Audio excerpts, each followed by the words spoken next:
오늘날 우리가 살아가는 이 세상에는 선택해야 될 일이 너무나 많습니다. 오늘 본문을 보면 무엇인가 선택하는 일에는 하나님께서 하늘과 땅을 불러 증거를 삼으실 정도로 반드시 그 선택에 대한 대가, 생명과 사망, 복과 저주를 결정짓는 일이 있을 것이라고 말씀을 하고 있습니다. 무슨 말씀입니까? 선택이 그토록 중요하다는 것을 강조하고 있는 것입니다. 자, 이런 면에서 믿는 백성으로서 하나님이 원하시는 선택이란 무엇일까? 오늘 저는 이 하나님을 믿는 백성으로서 하나님이 원하시는 선택에 대해서 한 3가지 정도 주제를 가지고 말씀을 전개하려고 합니다. 첫 번째는 믿는 백성의 선택의 조건입니다. 우리 믿는 사람들의 선택의 조건은 과연 무엇일까라는 점이죠. 몇 가지 한번 생각해 봤는데 그 중에 첫 번째가 하나가 우리 믿는 자들의 선택은 절대 자유가 있다는 점입니다. 믿는 자의 선택에는 절대 자유가 있다. 오늘 이 신명기 30장 19절 말씀 보면 그런 말씀 있죠. 내가 오늘 하늘과 땅을 불러 너희에게 증거를 삼노라.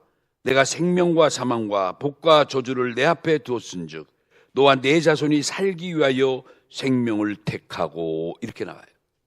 여기 이제 택하다는 동사가 맨 마지막에 나오는데 이건 뭐냐면 너와 내 자손이 살기 위해서 잘 선택하라, 그런 뜻이에요. 여러분, 우리가 믿는 성도로서 뭔가를 선택하는 일은 그저 노예처럼 시키는 대로만 하는 게 아닙니다. 이 세상을 살아가는 우리 모두들에게는 누구나 무엇인가를 결정할 때 자신의 생각이 동원되고 나의 성향, 그리고 경험, 나이, 환경에 따라 마음껏 선택할 자유가 있습니다. 우리 모두에게는 이런 선택의 자유가 부여된 겁니다. 흔히 우리가 성경에 free will, 자유의지라는 말이 있는데 하나님이 우리에게 주신 특권 중에 하나가 바로 이 자유의지입니다. 두 번째, 우리 믿는 자들의 선택에는 반드시 책임이 수반된다는 거 기억하시기 바랍니다. 책임. 우리가 무엇인가 선택하는 것은 조금 전에 나의 무슨 생각과 성향과 경험과 나이에 따라 결정하지만, 그런데 그 선택한 일에 대해서는 반드시 뭘 져야 된다? 책임을 져야 된다는 거예요. 예컨대 내가 한 여인을 사랑하고 한 남자를 사랑해서 결혼까지 했어요. 결혼한 부부 사이는 반드시 아내는 남편을, 남편은 아내를 끝까지 도와주고 책임져 줘야 될 책임이 있는 거죠. 그냥 좋아서 결혼하는 것으로 끝나는 게 아니죠. 여러 가지 많은 생활에 따른 그 책임을 함께 공유하고 나가는 거예요. 그 에베소서 5장 28절에 보면 그런 말씀이 있죠. 이와 같이 남편들도 자기 아내 사랑하기를 자기 자신과 같이 할지니 자기 아내를 사랑하는 자는 자기를 사랑하는 것이라. 결국 아내와 남편은 일심동체니까 아내 사랑하는 것이 곧 자기를 사랑하는 것이다 라고 말씀하면서 아내 사랑하기를 자기 자신과 같이 하라. 하나의 책임이에요, 책임. 우리 부모와 자식 간에도 그렇죠. 세 번째는 우리 믿는 백성의 선택에는 반드시 결과가 수반된다는 점. 결과. 갈라디아 6장 7절에 사람이 무엇으로 심든지 그대로 거두리라 말씀이 있어요.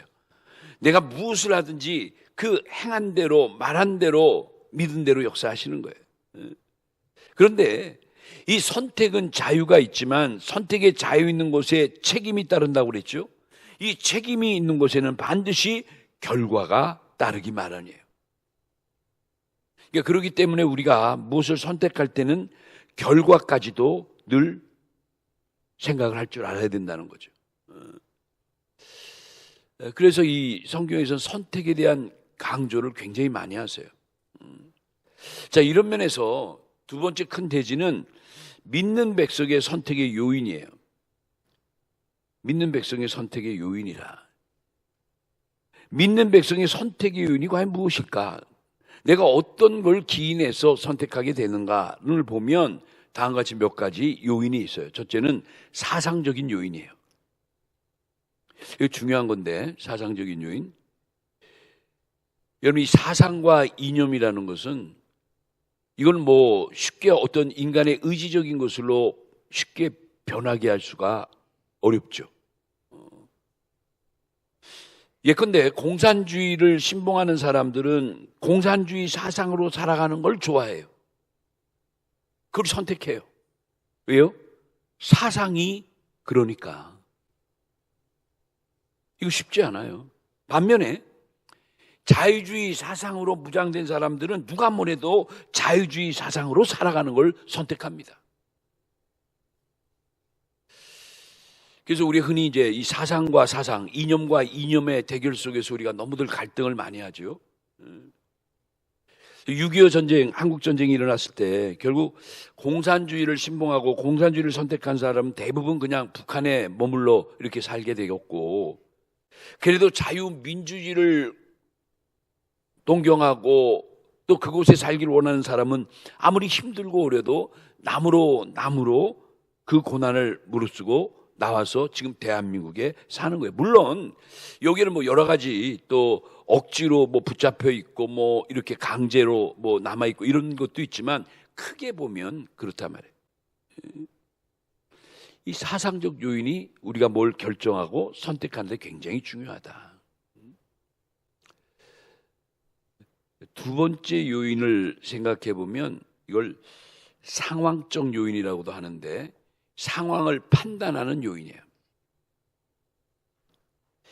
이 상황도 굉장히 중요하죠. 우리가 뭘 선택할 때 그 사람의 상황에 따라 선택이 달라집니다. 어떤 사람은 자기의 그 상황에 맞게 모든 걸 빨리 선택할 수 있지만, 또 어떤 사람의 경우에는 오랫동안 생각하고 또 생각해서 선택해야 할 일이 있는 거예요. 그래서 우리 믿는 사람도 자신이 뭘 선택할 때는 상황을 잘 판단하는 게 필요하다는 거죠. 그래요. 이 상황이 굉장히 중요해요. 그래서 이 상황을 잘 만들어가고 잘 관리하는 것이 우리 인생이 굉장히 중요합니다. 세 번째 요인은 뭐냐면, 이거 목적적 요인이라고 하는데, 이건 뭐냐면 자기 인생의 목적에 따라서 선택하게 된다는 거예요. 자기 인생의 목적적 요인이라 한번 말을 그렇게 만들어 본 거예요. 이게 되게 우리 믿는 사람들은 어떤 목적을 갖죠? 우리 신앙적인 안목으로 살아가잖아요. 무엇이든지 하나님을 바라보고 은혜 가운데 모든 것을 하나님의 뜻 가운데 생각하고 섭리로 받아들이고, 그리고 그것을 목적으로 수립해서 선택하며 살아가요. 근데 세상 사람들은 어떡하죠? 하나님이 어디 있어요? 무슨 하나님의 말씀과 무슨 선한 목적 이런 게 없죠. 자기 중심이죠, 그냥. 이처럼 사람들이 뭘 선택하는 데 있어서 자기의 목적하는 바에 따라 크게 달라질 수 있다. 그러니까 나의 선택의 목적이 우리 인생에 큰 영향을 준다는 거예요. 이런 면에서 성경이 왜 이렇게 선택을 하나님이 강조하는 걸 이해가 가죠? 선택을 한번 잘못하면 진짜 어떻게 보면 끝장이에요. 오늘 본문에도 굉장히 강렬하게 말씀하죠. 내가 생명과 사망과 복과 저주를 내 앞에 두었다. 나중에 쭉 보면 이 두 가지 길에 너가 택하라. 잘 선택하면 생명과 하나님의 축복의 길이지만 잘못 선택하면 저주와 사망의 길이라는 것을 하나님이 너무나도 구체적으로 제시해 놓고 있어요. 오늘 이 신명기 그 30장 말씀이 되게 이 믿는 백성이 무엇을 선택해야 될 거를 강조한 게 오늘 본문이에요. 그래서 이 세 번째 대주로는 믿는 백성이 선택해야 될 내용이 뭔가? 믿는 백성이 선택해야 될 내용. 오늘 본문이 바로 이 말씀을 집약적으로 말씀하고 있죠. 그게 몇 가지인데, 우리 믿는 백성은 첫째로 생명을 선택해야 된다고 오늘 성경은 가르쳐 줍니다. 뭘 선택해야 된다고요? 생명. 신명기 30장 19절 말씀 보니까 내가 오늘날 하늘과 땅을 불러서 너희에게 증거를 삼노라. 내가 생명과 사망과 복과 저주를 내 앞에 두었은즉, 그 다음 너와 내 자손이 살기 위하여 뭘 택하라? 생명을 택하라는 거예요. 너와 내 자손이 정말 살기를 원한다면 생명을 택하라는 거예요. 뒤집어 말하면 정말 너와 내 자손이 살기를 원한다면 사망의 길, 저주의 길을 가지 말고 생명의 길을 가라는 거예요. 여러분, 왜 생명을 이렇게 강조합니까? 생명은 그 자체가 소망이에요. 할렐루야. 그렇죠? 생명하면 벌써 활력이 있잖아요. 살아있는 거잖아요.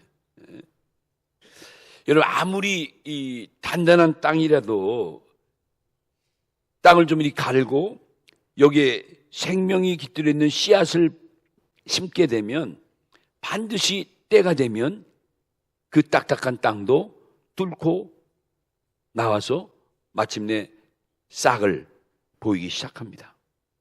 참 신기하죠. 지난해 심었던 씨인데 엄동소란 눈보라가 치고 바람이 불고 전체가 얼음바다인데, 그런데 희한하게도 날이 풀리고 봄바람이 찾아오게 되면 서서히 그 단단한 땅을 뚫고 싹이 솟아나요. 여러분, 생명의 신비함이 얼마나 신기합니까? 마찬가지로 그래서 하나님이 우리들에게는 생명을 택할 줄 알아라는 거예요. 생명. 지금은 힘들고 어렵고 불가능해 보이지만 생명은 반드시 때가 되면 움직이는 거예요. 결과가 있는 거예요. 어떠한 핍박과 어려움이 있다 할지라도 우리가 생명을 선택하면 바로 거기는 사는 길, 생명의 길이 기다리고 있다는 거예요. 여러분 믿으십니까? 그래서 하나님의 말씀을 씨라고 표현하는 거예요. 하나님의 말씀을 하나의 씨로, 씨앗으로 보는 거예요. 왜? 씨앗은 작지만은 그 안에 뭐가 있다? 생명이 있거든요. 여러분, 사도행전을 보면 사도행전을 크게 그 두 부분으로 나눈다면 초반부는 사도 베드로의 행적이라고 해도 틀리는 말이 아니에요. 사도 베드로와 그 제자들이 예수님 돌아가시고 부활 승천하시고 오순절을 경험하면서 성령 강림의 놀라운 역사를 체험하고 모두가 다 능력을 입었어요. 성령의 능력을 덧입었어요.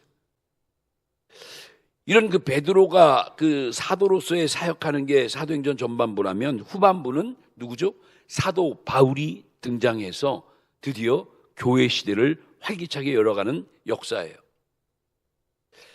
그런데 이 중에 이제 예수님의 수제자 베드로를 가만히 보면 베드로가 나중에는 이렇게 놀라운 업적을, 놀라운 그 사도의 사명을 다했지만 사실은 오순절 성령 강림의 체험이 있기 전에 베드로는 어떻게 보면 굉장히 나약한 신앙인, 비겁한 신앙인, 뭐라고 그럴까? 굉장히 자기중심적인 사람으로 우리가 볼 수가 있죠. 그렇게 예수님을 따라다니면서 제자 중에 가장 큰 믿음이 있다고 자처했던 베드로가 예수님이 마침내 십자가의 죽음을 앞두고 체포당하고 이리저리 끌려다닐 때 이 광경을 보고 베드로는 예수님을 버리고 도망간 사람이에요. 얼마나 치사해요. 얼마나 앞뒤가 안 맞아요. 주님께 영생의 말씀이 있사오니 내가 어디로 가겠나이까? 나는 끝까지 주와 함께하고 누가 감히 주를 건드려고 합니까? 내가 가만히 있겠습니까? 뭐 이런 식으로 아주 호언장담하던 베드로가 막상 상황이 바뀌니까 예수님을 등지고 주랭랑을 놓고 말았어요. 그러던 그가 오순절 성령 강림의 체험을 받고 어떻게 되죠? 완전히 변화돼서 오직 예수, 자기 생명도 오직 주께 바치면서 어떤 핍박이나 어떤 환난이 오고 어떤 위협이 와도 오직 예수님만을 따르겠다는 거룩한 선택을 하고 그렇게 살아가요. 그러한 모습이 이제 사도행전 전반부에 쫙 흘러가는데, 저는 이 사도행전 그 전반부에 그 사도 베드로가 남긴 말씀 가운데 이 말씀이 너무 마음에 남아있고, 또 이 말씀이 사실상 우리 기독교의 요절 중에 하나예요. 그 말씀이 바로 사도행전 4장 12절이에요. 여러분도 꼭 기억하세요. 이 사도행전 4장 12절 말씀이 사도 베드로가 설파했던 말씀인데, 한번 읽어볼게요. 사도행전 4장 12절 말씀. 다른 이로서는 구원 얻을 수 없나니 천하 인간의 구원을 얻을 만한 다른 이름을 우리에게 주신 일이 없음이라. 아멘. 오직 예수님만이 우리의 구원해 주시고 오직 예수님만이 우리를 구원하실 능력의 이름이라는 것을 베드로가 선포한 거예요. 여러분, 이 구절이 우리 기독교를 대변하는 아주 중요한 핵심 요절이에요. 그렇죠. 그러니까 베드로는 이제 영원한 생명을 발견하고 영원한 생명을 선포하면서 바로 예수 그리스도가 우리의 생명 되심을 증거한 거죠. 자, 두 번째, 우리 믿는 백성은 무슨 일이 있어도 하나님을 사랑하는 길을 택해야 될 줄로 믿습니다.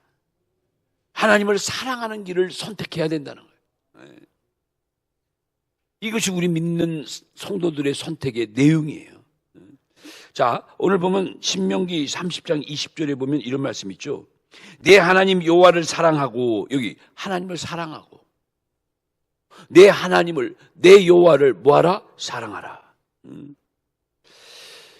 하나님의 명령인데, 여러분, 우리가 정말 하나님의 사랑하는 길로 살아가야 할 텐데, 여러분 어느 길을 걸어갑니까? 이제 여러분이 그럼 하나님을 사랑하는 길이 어떤 길입니까? 혹시 묻는다면 여러분 잘 들어보세요. 하나님을 사랑하는 길은 아주 쉽게 말하면 무엇인가 받는 것이 아니라 내어주는 거예요. 하나님 사랑의 길은 내가 받는 것이 아니라 오히려 내가 내어주는 것이다. 무엇이든지 하나님께 내어드리는 그 행위가 하나님을 사랑하는 길이에요. 여러분 믿습니까? 사도행전 20장 35절에 예수님이 이런 말씀하셨어요. 여기 또 한번 읽어보면 사도행전 20장 35절 후반부에 그런 말 있죠. 주 예수께서 친히 말씀하신 바 주는 것이 뭐보다 받는 것보다 복이 있다 하심을 기억하여야 할지라. 예수님이 말씀하신 거예요. 얘들아 진짜 복은 받는 것이 아니라 주는 거야.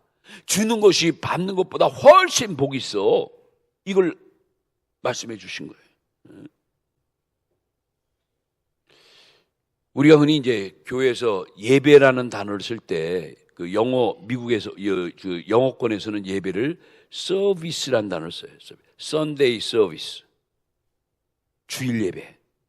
근데 우리는 예배라는 단어를 쓰지만 영어의 서비스라는 단어 많이 알죠. 서비스의 그건 명사지만 동사로 서비스는 섬기다, 봉사하다, 드리다 이런 뜻이에요. 저 집 참 서비스가 좋아. 섬김이 좋다는 거죠. 매너도 있고 편하게 해주고 친절하고 그걸 서비스라고 해요. 섬김. 그러니까 예배는 사실은 뭐 하는 거예요? 섬기고 드리는 거예요. 근데 우리들의 개념에는 하나님을 사랑하는 길이 자꾸 뭐예요? 받는 것으로만 생각해요. 받는 것으로.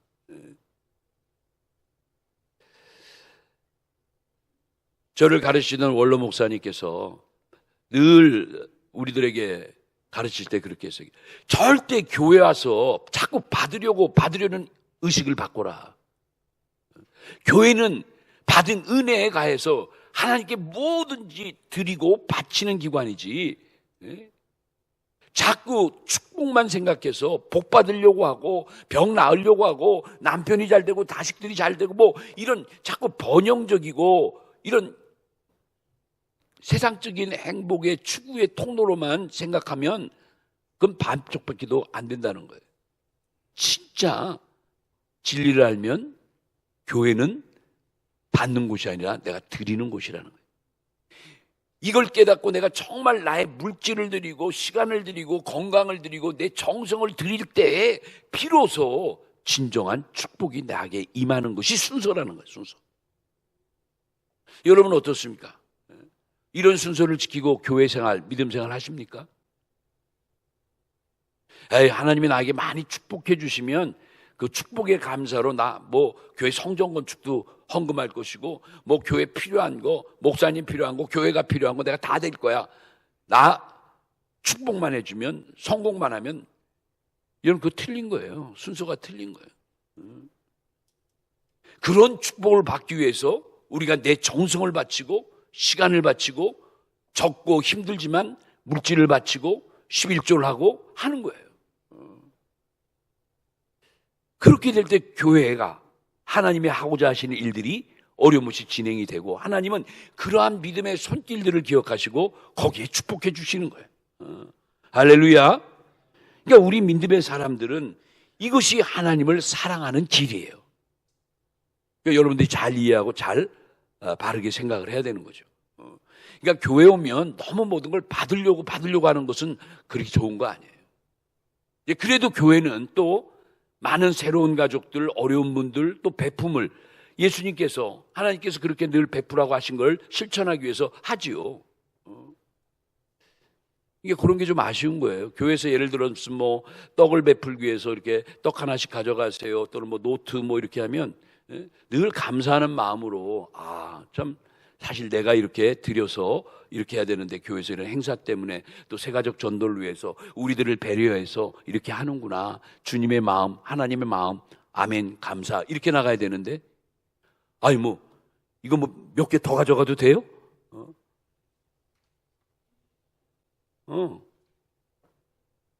아니 뻔히 우리 교인 수만큼 했는데 어떤 분들은 알게 모르게 그런 거 아니라고. 교회가 우리 교회는 그런 걸 좀 고쳐나가야죠. 꼭 우리 교회만이 아니라 총회나 무슨 여러 가지 전국적인 집회를 하다 보면 꼭 그래요. 볼펜도 있고 여러 가지 노트도 있고 하면 당연히, 그것도 한 개도 아니고 몇 개씩 주머니에 넣고 가방에 넣고, 그런 어떤 기본적인 의식이 올라 우리 성도들과 믿는 자들이 자꾸 희미해지는 거예요. 더 줄 것도 없어, 이런 식으로. 교회는 받는 곳이 아니라 뭐 하는 것이다? 드리는 것이다. 늘 그런 의식을 갖고 우리가 교회를 섬겨야 된다. 세 번째, 우리 믿는 백성은 무슨 일에서도 뭘 선택해야 되느냐? 하나님께 순종하는 길을 택할 줄 알아야 돼요. 할렐루야. 하나님께 순종하는 길을, 비록 어려워도 힘들어도 버거워도 부담돼도 이게 하나님의 뜻이고 이게 하나님께 순종하는 길이라면 기꺼이 거기에 내가 따라가려는 마음가짐을 가져야 된다. 오늘 신명기 30장 20절이 그 말씀이에요. 내 하나님 여호와를 사랑하고 그 말씀을 뭐하며? 청종하며. 여러분 따라합시다. 그의 말씀을 청종하며. 여기 의지하라. 여기 청종이라는 게 뭐냐면 듣고 순종하는 걸 청종 이르는 거예요. 하나님 말씀을 잘 듣고 따르는 것, 이게 청종이에요. 여러분 사실 우리가 하나님께 순종하는 길을 걷지 않으면 사실은 우리는 제대로 살 수가 없는 거예요. 여러분 물고기가 이제 물을 떠나면 어떻게 되죠? 결국 살지 못하죠. 근데 퍼덕퍼덕 죽어난 물고기가 또 시원한 물속에 집어넣으면 온천하가 자기 건 것처럼 막 쏜살같이 도처를 또 휘어짓고 다니잖아요. 마찬가지로 우리 믿는 백성은 하나님이 없는 선택을 하면 마치 땅 위에 올라온 물고기처럼 죽음만 있을 뿐이라는 거예요. 여러분 우리가 정말 그래서 우리가 믿음을 갖고 살아간다는 게 이렇게 중요한 것 같아요. 여러분 혹시 어느 사람이 여러분에게 질문할 때 하나님을 택할래? 우주 만물 이 많은 금덩어리 권세 엄청난 부를 택할래 할 때 여러분 뭘 택하겠어요? 세상 사람들은 물어볼 것도 없죠. 근데 진짜 믿음의 사람들은 이 모든 부, 모든 명예, 모든 권세, 모든 재산, 이 모든 것의 모든 것 대신 하나님을 택하는 게 그게 지혜로운 선택이죠. 그 모든 세상적인 것들은 환경이 바뀌고 세월이 흐르면 사라지는 거지만 근데 하나님은 영원 무궁토록 변함이 없는 분이시잖아요. 여러분, 뭘 택하는 게 더 지혜로울까? 그렇죠. 그러니까 하나님을 떠나서는 한순간도 살 수 없다고 믿고 살아가는 그 모습이 하나님이 오늘 기뻐하시고 또 그렇게 살아가라고 하신 말씀인 거예요. 사랑하는 성도를 우리가 살아가다가 여러 힘들고 어렵고 또 궁핍하고 또 여러 가지 열악할 때 특히 우리가 유혹받기가 쉽잖아요. 그럼에도 하나님은 뭐로? 한순간도 떠나지 말고 누굴 바라보고? 하나님을 바라보고 주만 바라보고 살아가라는 거예요. 그리하면 하나님의 방법으로 우리를 생명의 길로, 우리를 축복의 길로 인도해 주신다는 거예요. 그러니까 여러분, 이 사실을 우리가 믿는 게 중요합니다. 믿고 살아가는 게 중요해요. 지금 당장은 뭐 금나라 뚝딱 해가지고 내가 필요한 게 눈앞에 펼쳐지지 않아도 그렇게 이루어지실 줄로 믿고 내가 가면 하나님의 방법으로 부족함이 없이 어려움이 없이 해함이 없이 가게 해주신다는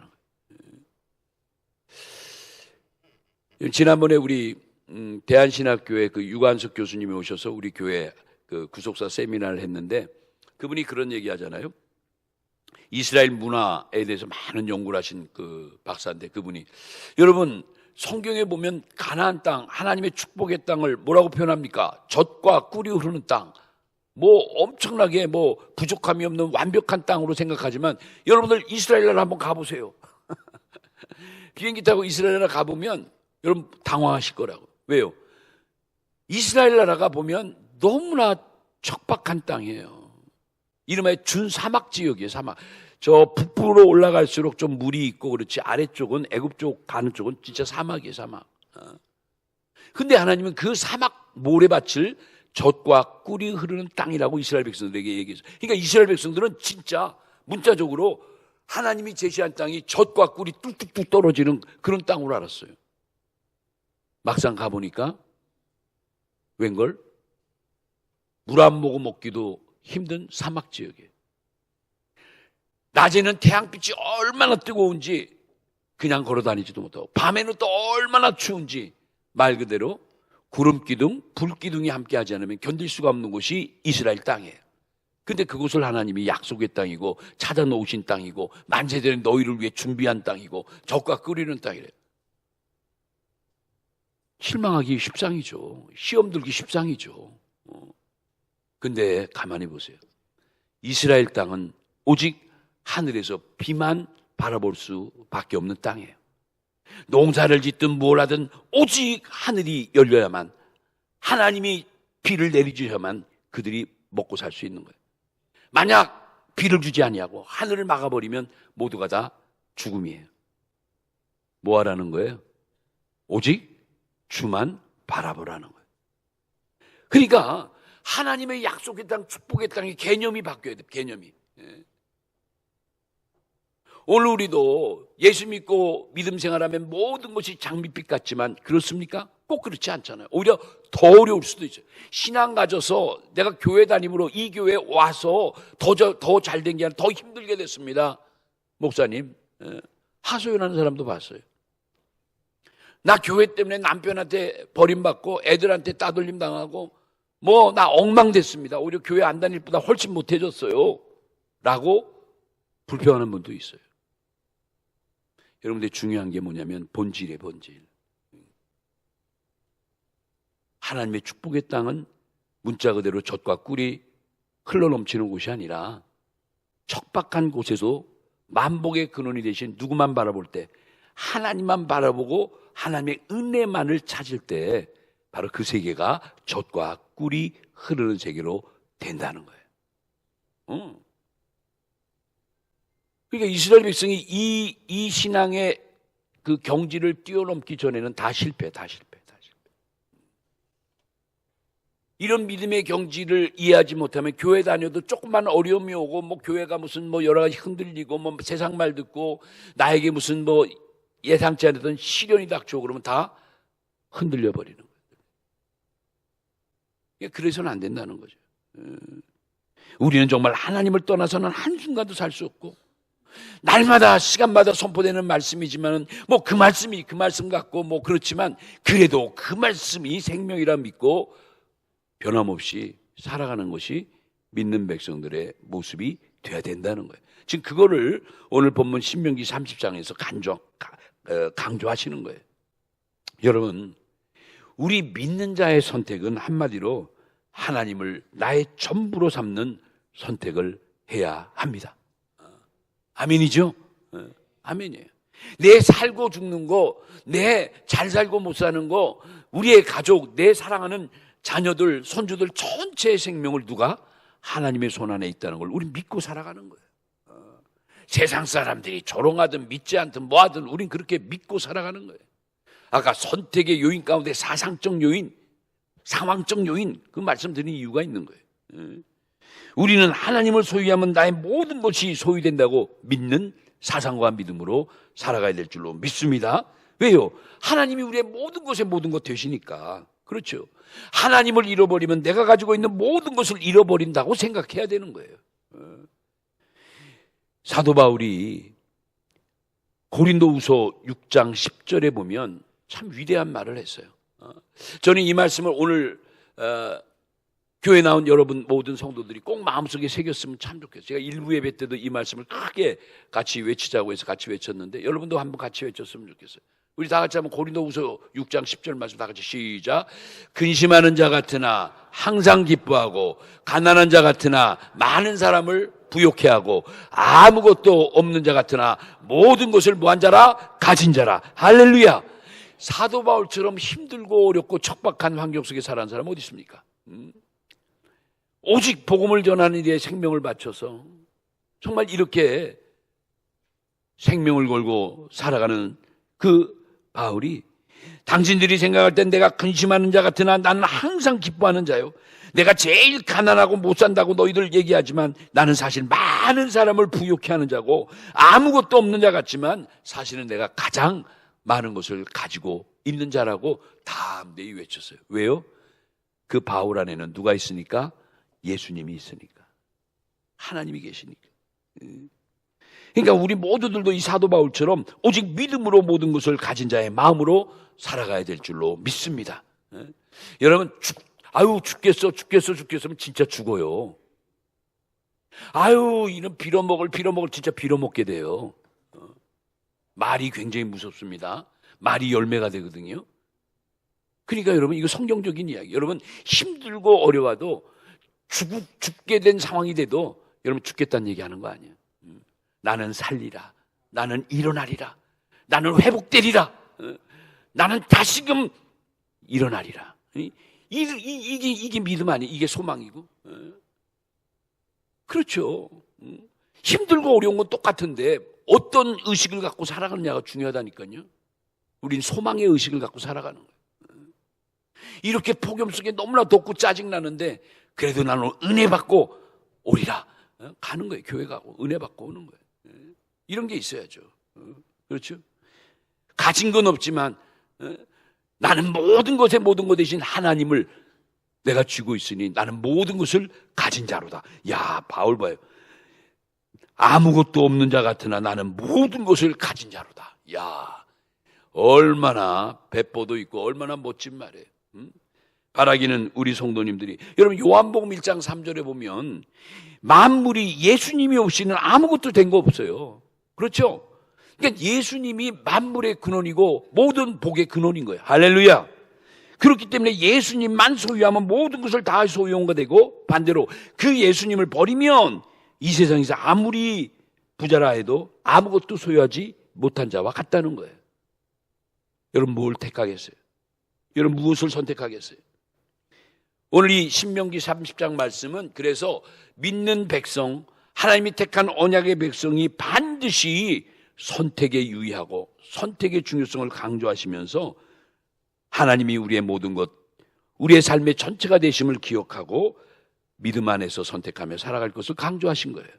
바라기는 어느 해보다도 무덥고 이렇게 폭염과 늦장마비로 힘들어하는 오늘인데 우리 모두가 다 오늘 귀한 말씀 가지고 나의 선택이 흐트름이 없이 오직 주만 바라보고 하나님을 기쁘게 해드리고 하나님의 축복 속에 살아가는 승리의 모든 성도들 다 되시기를 예수님의 이름으로 축원합니다.